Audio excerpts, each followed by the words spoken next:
I just read the title to today's show. Hilarious. You like it? Hilarious. Fraud does suck. What's up, Mr. Woodfin? How you doing, bro? Doing good, brother. Had a nice weekend. Yeah. I decided to be a piece of shit yet again yesterday. Took the day off, or not yesterday, Monday. Took the day off. Saw fish in Nashville on Sunday. Oh, that's cool, man. Saw the galaxies. Yeah, man, it was a wild time. And I got the Jeep fixed, man. Oh, did you? Yeah, it's just finally did. Been driving it around, been watching it. You know, I got to get it detailed though. There's like so much nature inside of my car. Apparently, a trash bag does not work as a window very well. Dude, you should at least got you like some plastic or something from Home Depot, man. Yeah, let me hop in my car and go pick that up. I don't really care. It's a Jeep, man. It's a Jeep. You know, it's Jeep stuff. It's supposed to be dirty on the inside, but glad to be back on. Yeah, here's the only thing about it.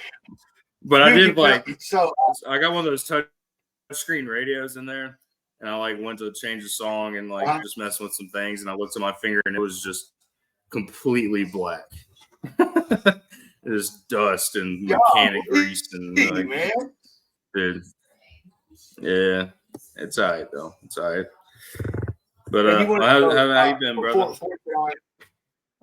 I've been all right, but before we get on to that, man, I think my neighbor is having a similar issue that you have because they have a Jeep Grand Cherokee, and dude, all weekend, man, they were out there messing with their Jeep. The alarm just kept going off, and they couldn't even leave.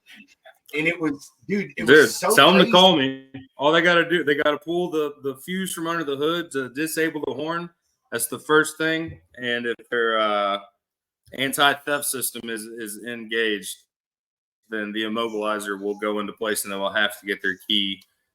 If they have a key fob, they will have to get that whatever to their vehicle. That's what I had to do.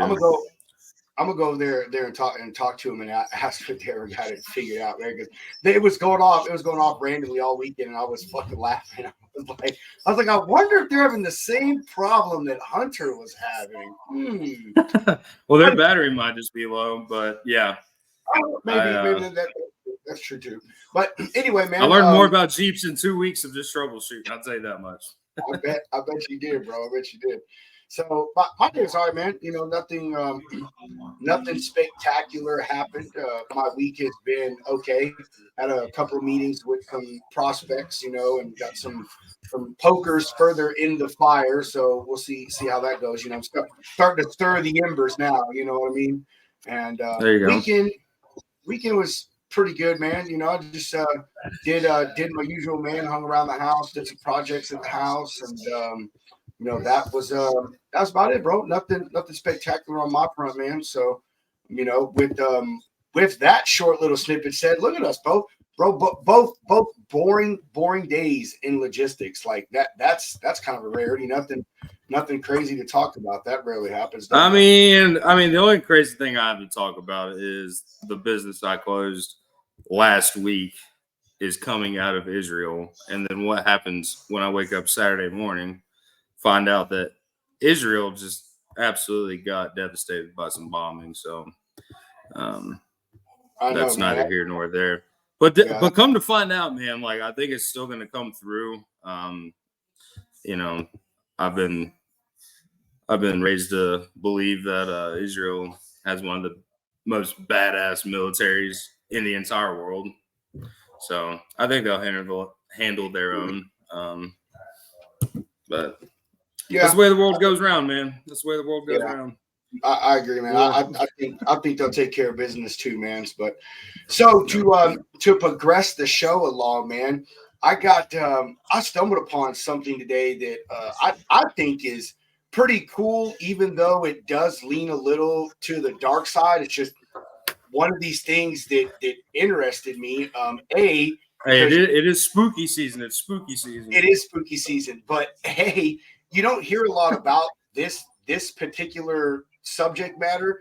And B, it was been so long, and they're still trying to figure it out. And C, like you said, it's October, man, near Halloween. So I thought this was, kind of a creepy little thing to talk about. So with that, we will go ahead and get into our little news article we're going to talk about tonight.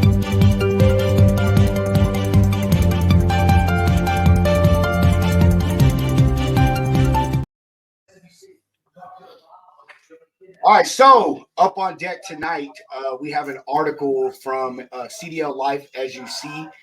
This is talking about a guy. His name is Devin Williams, and he vanished, as you can see, in 1995 in Arizona.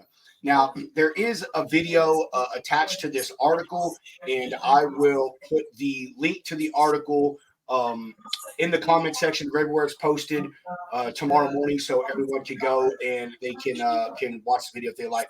But however, so here's the base of the story.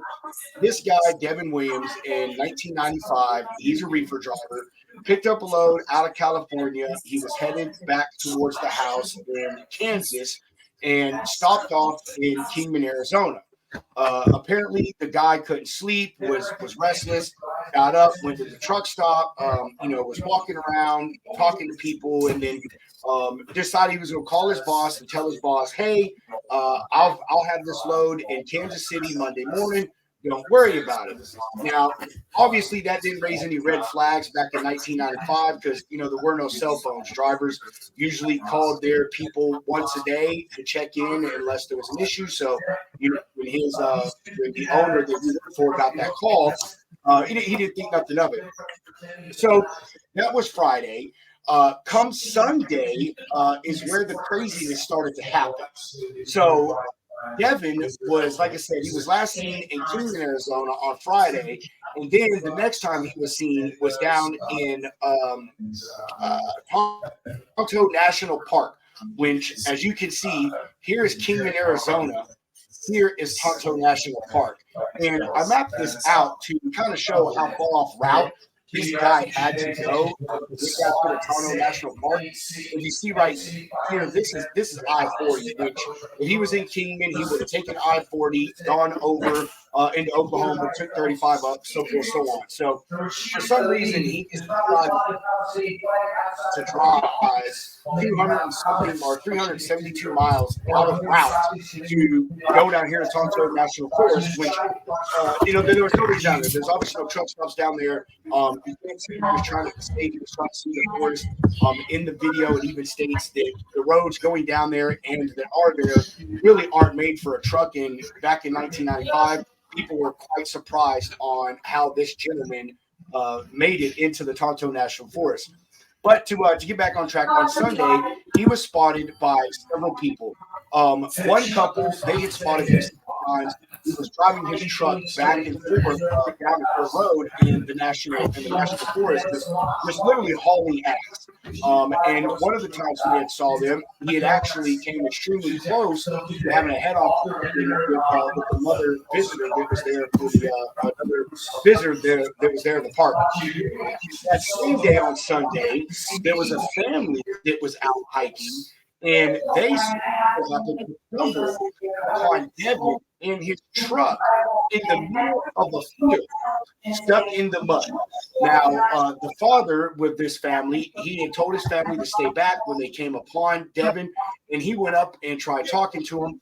In the video, it states that Devin didn't hear him or wasn't even responding to him when he was calling. The father was calling to him. It wasn't until he got right up on the guy, right up on Devin, and asked him if he could hear him, that Devin turned around and opened his mouth wide and started shaking his jaw back and forth and said something along the lines of, "They made me do it." So that was the last time Devin Williams was ever seen in 1995. And then at the very end of the video, it says that in 1997, a couple that was back in Tonto National Forest were out walking some of the trails, and they stumbled upon a human skull. DNA testing did come back and prove that it was Devin Williams' skull, and he was pronounced dead. Now, what obviously makes this thing says here bizarre, that no one can explain the things that Devin was doing, the characteristics that he was displaying, the actions that he was taking, why he was so far off route, all of those things. So, me personally, I have my own theory, and this isn't trying to. This is just speculation here, but seeing as what year it was back in '95. Like it was a long time ago to some of you, but it really wasn't. Drug testing and all of that stuff, man, wasn't as big of a deal as it is now. And drivers, man, back in the 70s and 90s, uppers were real big things, man. Cocaine, methamphetamines, other type of legal amphetamines. Some of these drivers would stay up for days on end, and sleep deprivation is a serious thing. So me personally, I think that, maybe the guy had been up on some stuff, parked Friday, tried getting some rest, thinking he was coming down off of it. The stuff was, too powerful or whatever it is, and he couldn't get no sleep, and it just, that continued for the next 2 days. Or maybe because he couldn't get sleep, he just thought he would, do more of whatever substance he had and tried to make it through the weekend to get his load to Kansas City. And then somewhere along the way, he trailed off, went to a national forest, and was never seen again. My second speculation is that maybe he had some kind of mental break. Maybe the dude was on medication. Maybe he was bipolar, schizophrenic. Could have had a slew of issues, and possibly he had a mental break, or his medication didn't have any of his medication left, or lost his medication, and that caused him to be set along the course that eventually led to his demise. So, like I said, both of those are speculation, but just from the video I seen, I did a little bit of research online, and there is a little bit about this article, about this instance. I should say, if you Google it, and everything I see, those are probably the two like videos. About him being robbed, but that was before he watched the whole video, and he was only ever seen by himself. None of the stuff from his truck, inside of his truck, was missing. It was just he just went missing. So yeah. There's some crazy stuff, man. Almost 30 missing, I want to say missing person, disappearance of a truck driver, that is still unsolved. Although they have, like I said, found his skull and confirmed that it was him.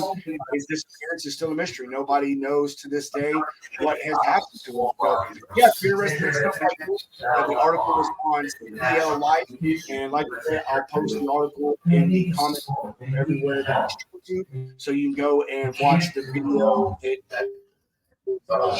down here, right here. There is our news for today, and with all of that done, we will be moving on to our main topic, which is a continuation of our coverage on fraud and scams. I'm just gonna keep doing. Bum, bum, bum. I'm just gonna see. Oh, dude. I'm just making sure my internet's staying alive right now. Yeah, I'm sorry, bro. It's all good. I know you were having problems with it earlier.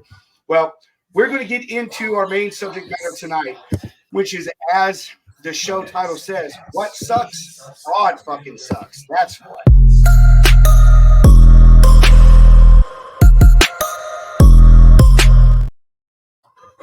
Yeah, dude. So, what made me think about this show today was I woke up to a Facebook message from a lady that I met from the Facebook group that I run, and she was bringing to my attention someone that had recently scammed her. Like, I don't know, I think in the past week or so. And we all know that scams and frauds are just all over the place right now in our industry as a whole. It's happening to carriers, it's happening to brokers. I'm sure it's happening to shippers as well, but obviously we don't hear about that because they don't talk about it.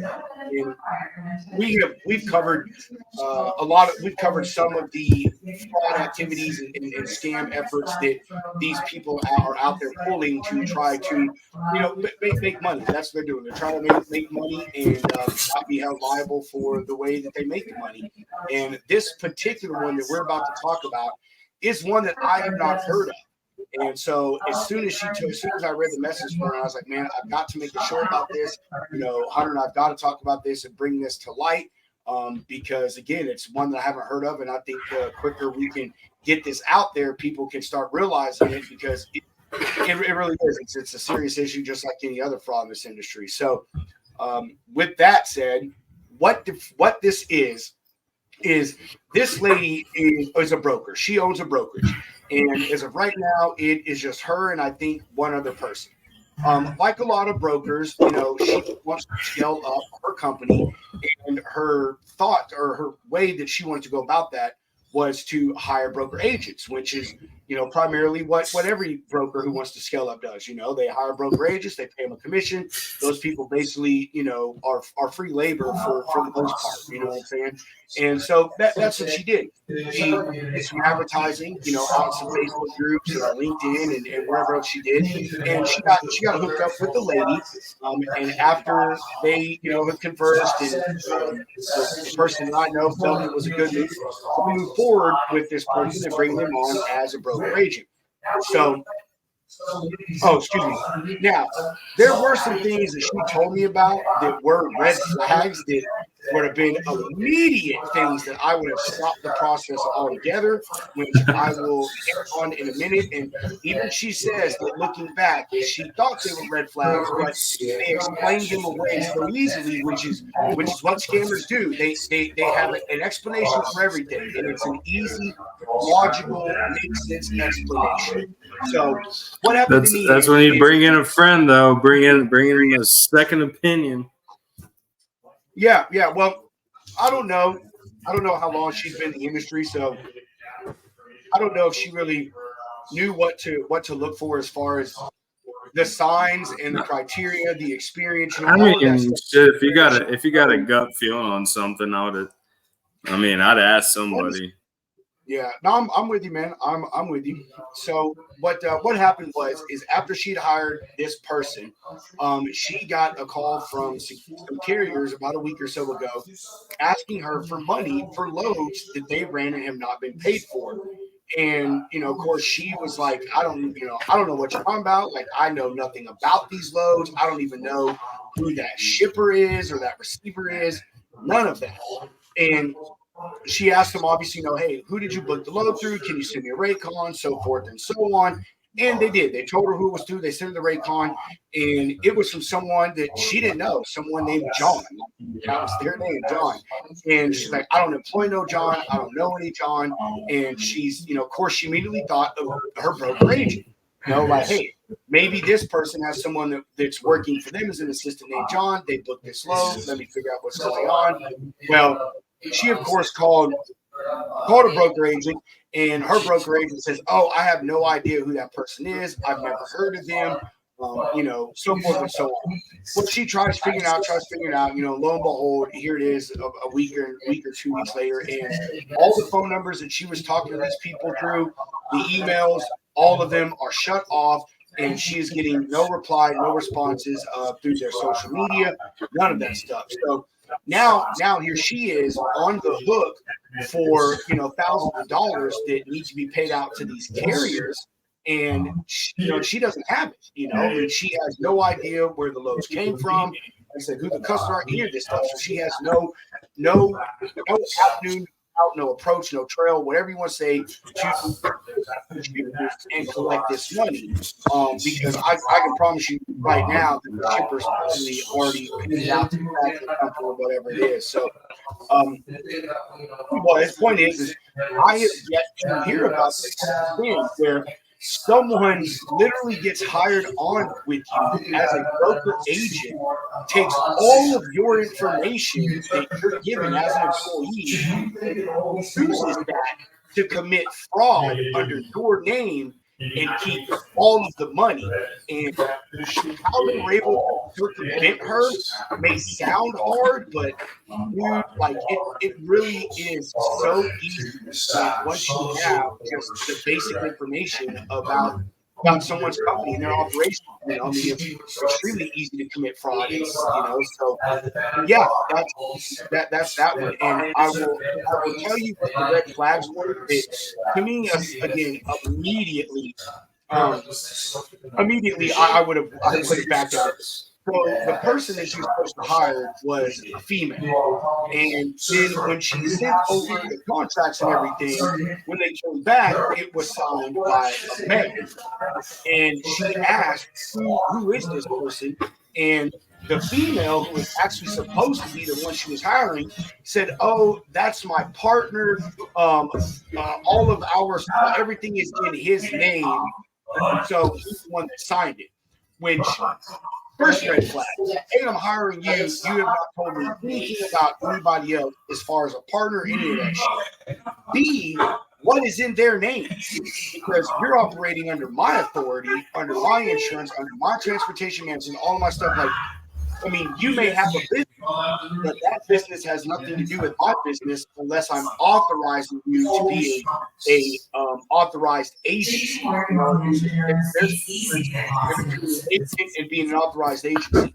So, you know, there's my first red flag right there. Like, I was like, no, absolutely not. This does not sit well with me.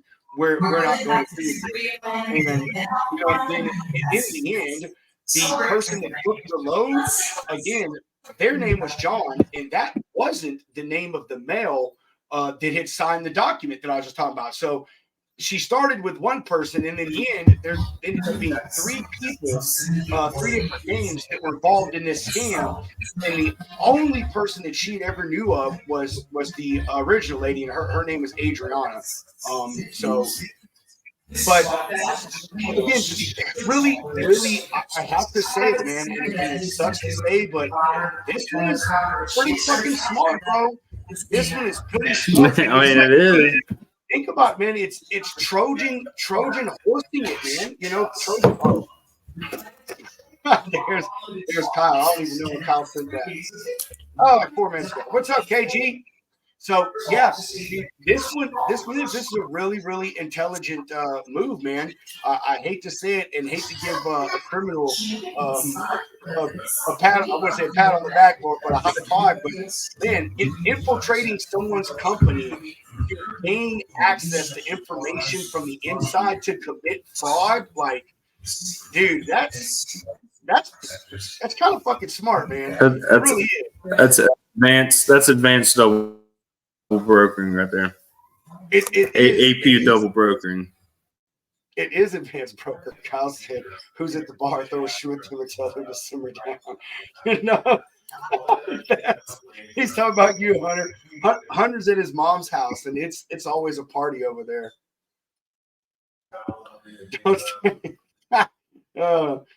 Kyle, were you listening to all of what I said, man? About I mean, go and read the Facebook post if you weren't listening. But basically, I know a lady who she hired a broker agent, and this person infiltrated her company, took all of their information that she had given them, and then used it to book loads that this person didn't know about, and then didn't pay anybody. Okay, yeah. So that's pretty crazy stuff. And I would tell you, I know that this lady made some mistakes, man. I really do.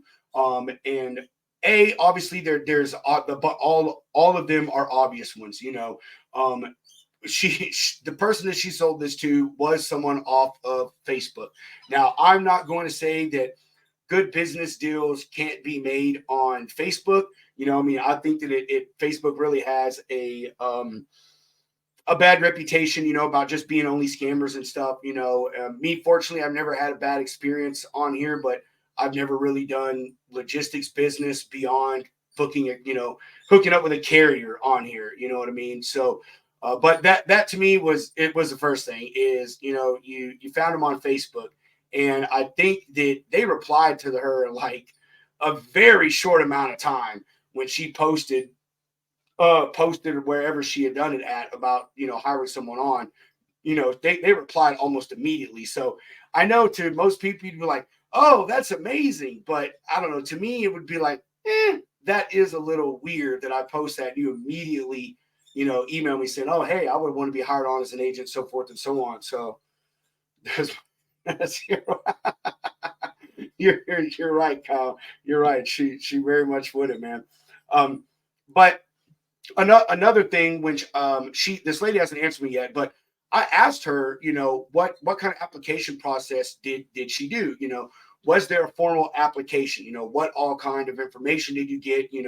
Like you would when you hire anyone, because just because this person is going to be a 1099 contractor, doesn't mean that you're not liable for the shit that they may pull, and B, that you don't need to know everything that you can about them. So, I don't know if there was a formal application, but in instances like this, man, when you're hiring anybody, check references. You know what I mean? Look at their social media. And when I say references, I don't mean just the people that they say this is my neighbor.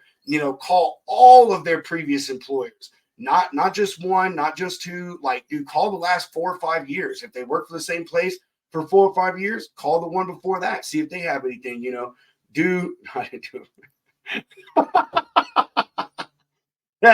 That is true, Kyle. But you and I had been talking for a couple months, so I think you knew that I wasn't just some moron. But doing your due diligence, in everything, and hiring anyone, even if you're hiring someone to flip burgers at McDonald's, that doesn't sound like you got to do a lot, but that person has access to cash. They could, steal the cash register or something, you know what I mean? So, and I'm pretty sure that she didn't do all that, and that's unfortunate for her. And honestly, I don't know what avenue she has to go down to fight it. It just oh my God, that's so hard, man. I gotta fucking Kyle, you're just full of it tonight, man, aren't you? You drinking some damn Moscow Mule? Is that what it is? Got you fresh? You got them Moscow Mules going? So, Hunter, I want you to chime in for a second, man. Give me some feedback. Tell me what you think. I mean, like you said, she saw the red flags. Yeah, Facebook, immediate response, no background check, 3 different people or 2 different people off the rip. Like, do your homework. Like, if you're that desperate, like, take a breath, take a step back, do your homework. That's no fun. But yeah, man, I don't know. Like, it just seems like she just kind of jumped into it. But like you and I were talking about today, there's so many people on LinkedIn that'll hit you up and offer all these services for, prospecting for you, bringing you customers. I had that one offer to scan my CRM to help me advance my pipeline. I was like, no fucking way. Like anybody that hops into that, you need to reevaluate business in general. But yeah, that's. But I mean, but that is, I don't know how they got away with that. Like, well, like I said, dude, that's like some undercover double broker. I can tell you exactly how they got away with it, man. And I mean, and it's, to me, it's honestly, it's so fucking simple. It's stupid. Like, that's the craziness of it. So, she had these people on. I promise you, she gave them access to her TMS. She gave them her authority, her insurance, her bond, all of her information. Probably gave her access to the insurance company so they could get a COI if they needed it. All of these things, dude. And Dr. Dre show. So, she gave this. Send me $20. I'll send you a lead list every single state, every least per state. She gave this person unfettered access to all of her stuff, And, you know, they were out there posting loads and using her data to do so. And and I can tell you, they didn't do it under her account. They went and used her MC number again and probably opened up another dummy account with DAT, was posting loads under there. Even if she gave them an email, unless she was monitoring that email, she never saw any of this. But it's likely they set up a email. I mean, that really can't give her too much slack though, because this is like unheard of, honestly. But people's information gets stolen all the time. But this is like the most intimate like infiltration I ever even heard of. No, it is, man, and I'm not trying to down her. She really is a great lady, man, and honestly, it's like I told someone else that it was more of, she's one of those people that she tries to see the good in folks, man. You know what I mean? She's just one of those kind of humans, and she wanted to grow her business. And, you know, those two things sometimes just don't mix well. And some signs were missed, and, you know, a mistake was made. And the unfortunate thing is, like I said, now she's on the hook for a couple $1,000. And I'm sure that those carriers, unless they're very understanding of the situation, are going to go out there and put reviews out there, and they file against her bond. So, you know, it's more than just a money thing. You know what I mean? It's a reputation thing. It's her insurance thing. It's her bond thing. You know, there's a lot that goes along with this besides just money when we're talking about, you know, frauds and scams. And you were talking about your CRM, man. I was talking to a guy in a group that I'm a part of, Roger Pennington. Roger, if you watched this earlier, you suck. No, Roger was telling me that he gets emails, man, which I've actually gotten ones like this too. Is he'll get emails from DAT saying that he needs to like reset his password, or, you know, no, he said that it's an email from DAT saying that someone has posted a review about his company. And then you go and you click on the link, and it asks you to sign in and enter your information. And then you enter your DAT information, and then the window just closes. Now, and of course, I asked him, I was like, "How did you know this, dummy? Did you do it? Like, are you telling me about your stupid moment?" He was like, he said no, that he had Googled a DAT review scam or something like that, and it popped up because he immediately saw the email. Looked at the email address, was like, "Hey, I don't think this actually came from DAT." And they also do something similar like that phishing scam to get your FMCSA information to sign into your portal, so they can change your address, your phone number, your email address, you know, all of these things. So, you know, it sucks to say, but it's getting pretty damn easy for these scammers and these fraudsters to do what they're doing. And I think that's evident right now because you hear about it so much. I mean, everybody is talking about this. I mean, everybody. Yeah, didn't Esty System just get hacked the other day? Yeah, they had. I haven't read too much about it, man, to be honest with you, but I do know that they got hacked somehow. I'm sure you could pull up an article and it would tell you, but they did. They got hacked. Had some cyber attack on them. Again, I haven't read into it. I kind of read the headline the first day it came out, and it just kind of had a little snippet of it, and I really ain't followed up on it since. But I'm sure that, you know, proprietary information was taken, you know what I mean, and they probably messed some stuff up. I'm sure it fucked with their operations, you know what I mean, depending on how deep the attack was and what all systems that they decided to attack. So yeah, I mean, but look, there you go. And I mean, it really just seems like it seems like it wouldn't take anything to hack into a system like DAT, or even like, dude. So when Bed Bath and Beyond was closing down, I'm gonna shit on my mom for a second, but she got an email, or she saw on Facebook where, you know, Bed Bath and Beyond's going out of business. Everything's like 60 to 90% off, and she like clicked on this website and like bought all this outdoor furniture, and dude, like, something that was like going to be $7,000 was like $400 or something like that. And so she bought all this shit and was telling me about it. I was like, send me the address to that. Like, send me the link So she showed me the email, first of all. Dude, bullshit email. Clicked on the website. Like, they just copied the entire website's, code, put it all in there, changed it up just a little bit, and dude, like it was all a fraud. But it looked just like Bed Bath & Beyond's website. It had a Bed Bath & Beyond email address. Like, it was crazy. It was crazy. So someone like DAT, where their servers go down, I don't know if it's still the same, but I remember like a couple years ago, or at least like last year, this shit goes down all the time. So, you see those memes where it's like a little box fan sitting next to like a computer server or something, like, oh yeah, DAT's down again.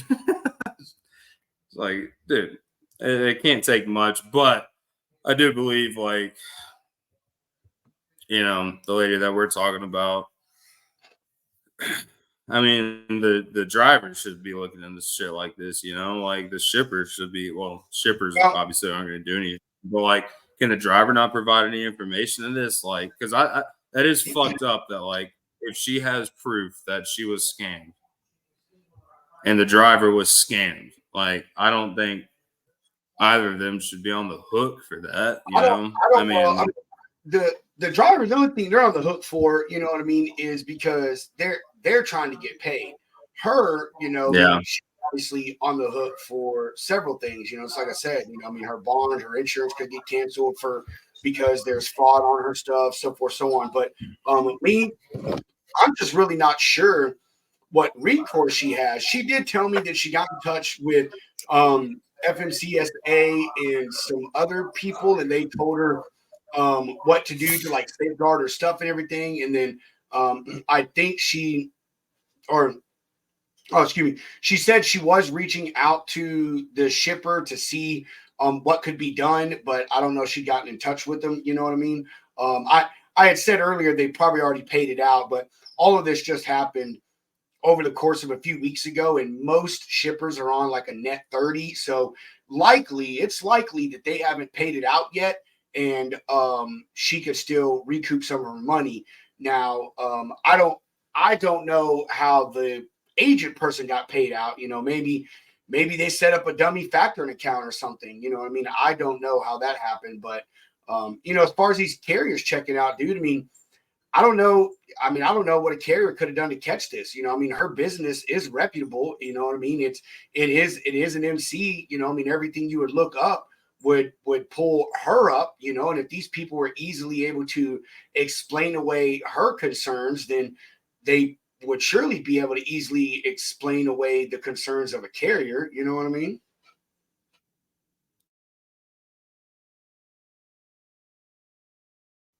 You're muted. You're muted. I said, that's funky, dude. I'm definitely gonna look into this a lot more to see if this is something that's actively happening, because the agency thing is very, very relative, now after the COVID deal. So we're gonna have a lot more COVID crusaders out there, but fuck if they're out here doing the dirty business. The big one that I'm seeing right now, man, and I'll tell you, I've stopped allowing people to post about this, whether trying to buy or sell an MC or DOT number. Dude, that one right now that's the easy one, and that's the hot one. And yeah. I say that because there's a lot of these people coming out of COVID still, man, that their business still isn't doing well, and carriers are trying to sell off their MC and equipment they have with it.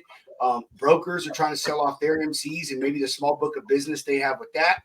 And so the market is ripe for the scamsters and the scammers and the fraudsters to come in, man, and take advantage of an already bad situation, And isn't it like if you buy someone's MC number, like the history remains the same? I am not sure about that. You know who that would be a question for? Would be Joseph Metten. I think that's how you say his last name.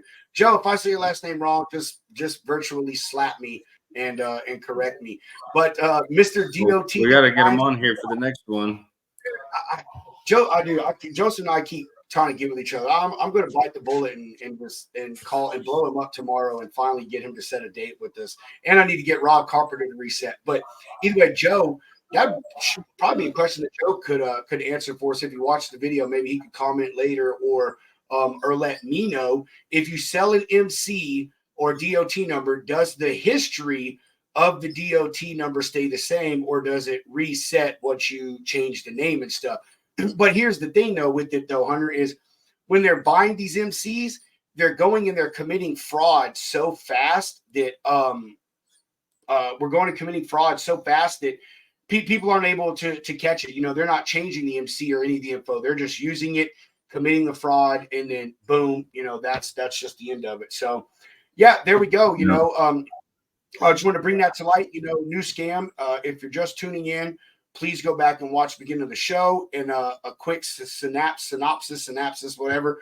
A lady hired a broker agent. The broker agent used her information to commit fraud by booking loads, taking the money, not paying the carrier, and now she is on the hook for all of that stuff.